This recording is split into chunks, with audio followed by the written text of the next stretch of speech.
श्रीगणेशाय नमः। श्रीसरस्वत्यै नमः। श्रीगुरुभ्यो नमः।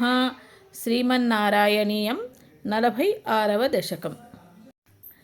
पुनरप्यथ बालकैः समं त्वयि लीलानिरते जगत्पते फलसञ्चयवञ्चनक्रुधा तव मृद्भोजनमूचुरर्भकाः। पुनरप्यथ बालकैः समं त्वयि लीलानिरते जगत्पते फलसञ्चयवञ्चनक्रुधा तव मृद्भोजनमूचुरर्भकाः। अयि ते प्रलयावधौ विभो क्षितितो यादि समस्तभक्षिणः मृदुपाशनतो रुजा भवेत् इति भीता जननी चुकोपसा। अयि ते प्रलयावधौ विभो क्षितितो याति समस्तभक्षिणः मृदुपाषणतो रुजा भवेत् इति भीता जननी चुकोपसा। अयि दुर्विनयात्मकत्वया किमु मृत्स्ना बत वत्स भक्षिका इति मातृगिरं चिरं विभो वितथां त्वं प्रतिजिज्ञिषे हसन्। अयि दुर्विनयात्मकत्वया किमु मृत्स्ना बत वत्स भक्षिका इति मातृगिरं चिरं विभो वितथां त्वं प्रतिजिज्ञिषे हसन्। अयि ते सकलैर्विनिश्चिते विमतिश्चेत्वदनं विदार्यताम् इति मातृविभत्सितो मुखं विकसत्पद्मनिभं व्यदारयः।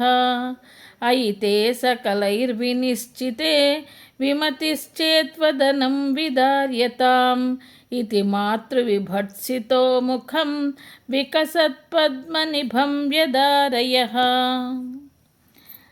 अपि मृल्लवदर्शनोत्सुकां जननीं तां बहुतर्पयन्निव पृथिवीं निखिलां न केवलं भुवनान्यप्यखिलान्यदीदृशः।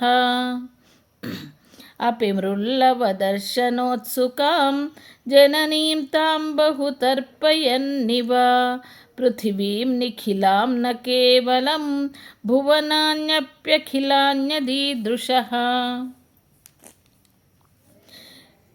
कुहचित्वनमम्बुधि क्वचित् क्वचदभ्रं कुहचिद्रसातलं मनुजादनुजाः क्वचित्सुरा ददृशे किं न तदा त्वदानने। कुहचित्वनमम्बुधि क्वचित् क्वचिदभ्रं कुहचिद्रसातलं मनुजादनुजाः क्वचित्सुरा ददृशे किं न तदा त्वदानने।